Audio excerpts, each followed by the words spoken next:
Welcome to episode 4 of the UMary Coaches Show. I'm Dan Daugherty, the voice of the Marauders, and this week joining us is the head coach of the swimming and diving team, Abby Loel. Abby's in her second season coaching the Marauders, and she's not too far removed from her athletic career at UMary. She swam for the Marauders from 2018 to 2022, and then started coaching in 2023. So we talked about her quick transition from playing to coaching and much more.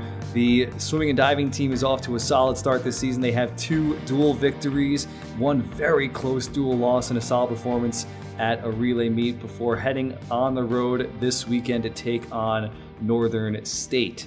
So without further ado, here is the head coach of the UMary Swimming and Diving team, Abby Loel. Joining us on the UMary Coaches Show this week is the head swimming and diving coach here at UMary, Abby Loel. And Abby, I'm from New York, you're from Arizona. We're both from pretty far away from North Dakota. So what brought you here to North Dakota? So the right move for me, and it's the right move for you. You came back, so. Absolutely. So I actually started here as a student athlete myself a while back, and then I took a job down in Arizona coaching. But something kept drawing me back here to the University of Mary, and I came back up to take a chance on this position here as the head coach here.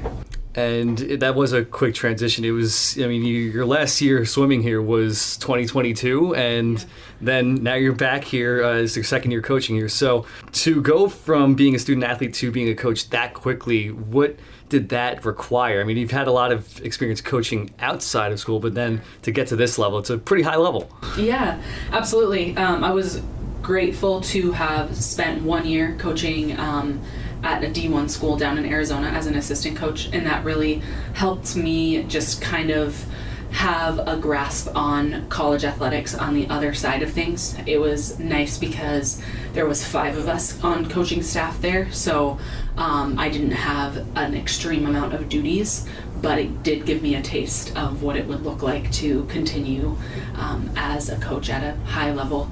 So yeah, it took a lot of growth last year to be able to take on this position, and a lot of discipline within just what it looks like to coach, while also building relationships with athletes on a coach-athlete basis and not on as a friend necessarily. So definitely a lot of growth last year and bringing that into this year as well.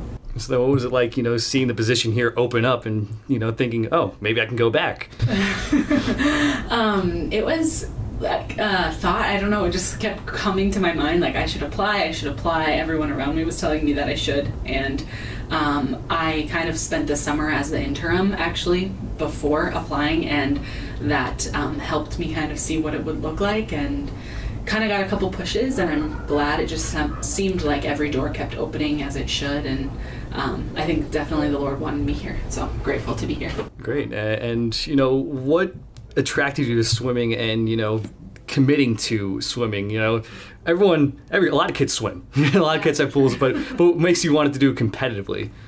Oh gosh, so growing up in Arizona, everyone has a pool, and I have 2 older siblings and a couple younger siblings as well, and my parents wanted to find a sport that we could all do. They wouldn't have 5 different drop-off spots, so just one. So with that said, they were like, okay, you guys are all going to be swimmers, and myself and maybe 2 of my other siblings, we kind of took it seriously and just fell in love with the sport from a young age. So starting at age 5, I started swimming for a club team down in Arizona, Phoenix Swim Club, and I swam for them until I graduated high school in 2018. And I just loved it every day. The weather helped a lot. I got to swim outside in a beautiful facility, and that was a blessing for sure. And I knew I wanted to kind of continue that into my college years as well. Great. And, one of the themes this year for the team is replacing the production you got from Victoria, one of your former teammates, a multi-time All-American. You brought in a big freshman class and a transfer as well. So what's that process been like, trying to fill the shoes of an All-American? Yeah, absolutely. Well, Victoria was a great teammate to me for 4 years, and then I got to coach her for her last year as well, and that was an honor, definitely, to have that experience, to work with her, and just to be able to work with the next level athlete as well. So I enjoyed that, and I knew it was going to be an interesting year and a building year, maybe some would say. Definitely got really, I wouldn't even say lucky, but just with a thorough recruiting process last year and the help of other coaches and peers. I was able to bring in, like you said, 10 girls to our program who all have quite a bit of talent. So definitely some nerves knowing, okay, we're bringing in almost half of a new team. We had 10 returners and 10 newcomers, and just what that would do to culture, but also, knowing, like you said, we had big shoes to fill. So excited with the girls that we have here and the energy that they're bringing to our program, while also knowing that, we need to continue to bring in those athletes that are going to bring us back to that NCAA. Yeah. And it's a lot of non-local talent that you're bringing in as well. So, I mean, does the experience of you being an athlete that was brought in from Arizona, do you apply that as a coach? Like, this is what worked for me. Here, I can do this for these prospective athletes? Yeah, that's a great question. I would say that I love to be able to work with recruits and explain to them, like, hey, it's cold here, and I'm really upfront with them about that. I don't sugarcoat that. That's something that you really shouldn't do in the North Bismarck. So I really try to be honest with them in that way, but I kind of share my perspective of what I experienced was just a completely different culture, much more laid back. I'm sure maybe similar for you in that way, and just everyone is nice to a fault. Sometimes I think that they're not being real, which is so crazy, but I want others to be able to experience that too if it's something that they want to do. And especially if they're coming from somewhere far away or they've never visited these areas, I always make sure that they come and experience what it would be like to be on campus and off campus as well in the community here. So. And your NSIC preseason athlete to watch, Peyton Wunderlich, she's also from Arizona. So is it advantageous to have a recruiting pool from Arizona? Is that a swimming hotbed, essentially? Yeah, it's a huge area. There's a lot of young talent there. I swam with several athletes that went to Power 5 schools growing up.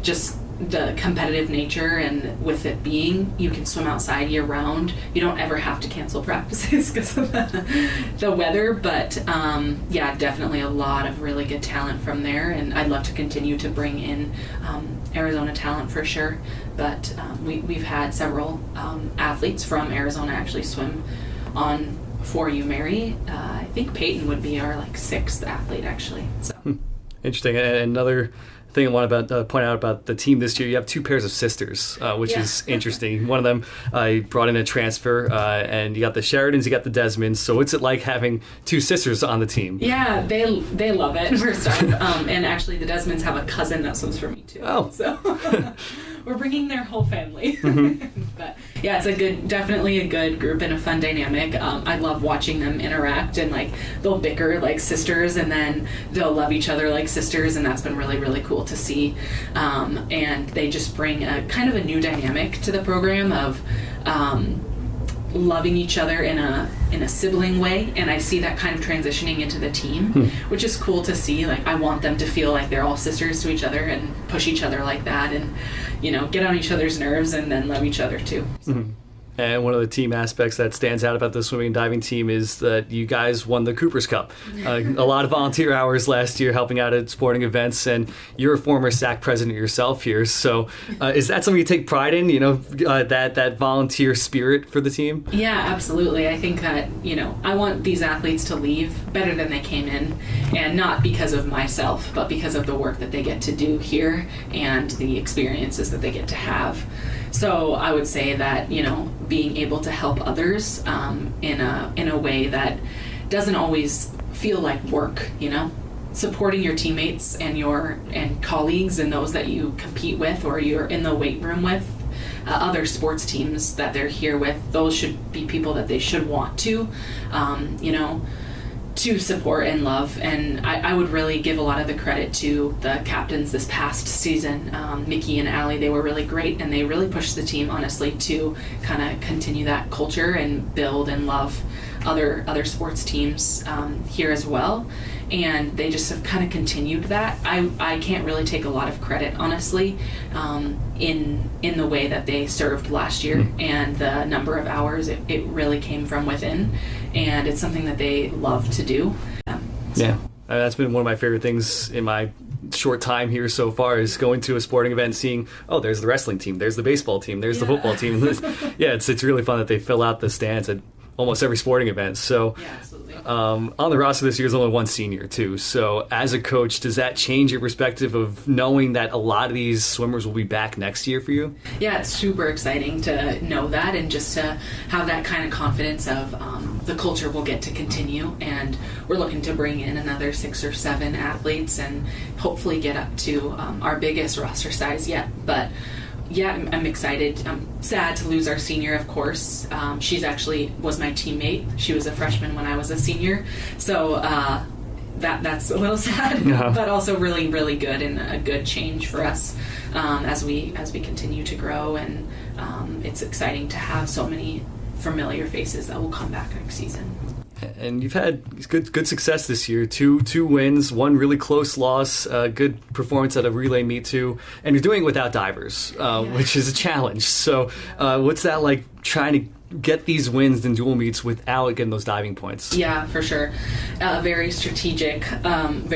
We have to be very mindful of how we're planning, who we're putting in certain races, and the way that we're planning that. Having a little bit of a bigger roster than last year has helped immensely. There's like a limit of events that each athlete's allowed to swim. So with that, you have to be even more mindful of which events are they going to best serve the team. And they understand that, and they take that upon themselves as well, which is really, really cool to see. If they don't get to swim maybe their favorite event every meet, they know it's for the better of the team. But without diving, yeah, it's definitely a challenge. We're working to rebuild our diving program right now, to bring in divers hopefully this next season, and just to do it in a really mindful way as we continue to grow. But we lose, anywhere from 30 to 40 points every dual meet, and so we have to make up for those in the pool. And so I remind them of that. And I also remind them, though, that at conference championships, no matter what the size of the team, everyone's only scoring 18 athletes. So that really helps their confidence as we continue to inch a little bit closer to conference in the spring. Yeah, and conference championships really far away. That's one of the unique aspects of swimming and diving. Your season goes from September to March. So how challenging is it to stay in competition shape for that long? Yeah. Oh, gosh. A lot of talks and a lot of convincing of the athletes, and just, telling them they need to take care of themselves from day one. They need to be in the athletic training room, getting the services that they need, maintenance, whatever it is, and then we do a lot of band work in and out of the pool to help keep those shoulders especially in really good shape. Technique also really helps. It's something I'm really passionate about in my coaching, in my past coaching and then currently as a coach here. So I would say that that really, really helps, just paying attention to the little things, and then making sure they're fueling themselves properly. Also giving them, the grace to know that it is very long, and with that, it's a blessing, because there's going to be 2, 3, 4 days that are rough for them throughout the season, and that's okay. And if our season was 2 months, it would be much harder to have 4 bad off days, so we have a little bit more room to move in those ways as well. And the time between meets, how is that spent to make sure you're going into competition in full form? Yeah, for sure. They're in the pool every day except Sunday, and they're in the pool at least twice a day, once a week. So they double once a week, and then they are in the pool other days at least 2 hours a day, and then on top of that they're in the weight room as well.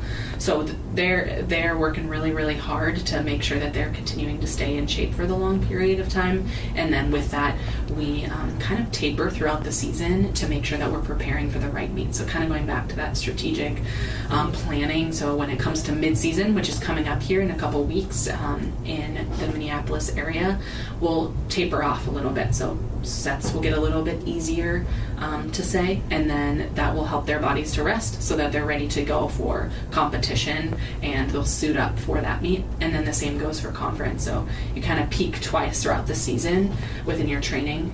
That goes for yardage and then intensity, and then you bring that back down before the championship meets. Wow, that is a lot. So one question to ask every coach at the end of this: how can people support your program?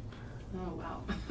I would say mostly coming to our meets. We don't have many throughout the season that are home, but definitely coming and supporting us in that way, and keeping us in your thoughts and prayers as well, as the girls have a long season, and academics are a big part of our program as well in our university. So making sure that just giving them the courage to kind of continue throughout the season, and then if you ever see our athletes, just giving them a word of encouragement and telling them that they're doing a great job, I think is something that they need to hear more often. So, yeah. Perfect. Well, appreciate the time, Abby, and best of luck the rest of the way. Thank you so much. Appreciate it. Big thanks to Abby Loel for joining the UMary Coaches Show this week, and thank you for tuning in.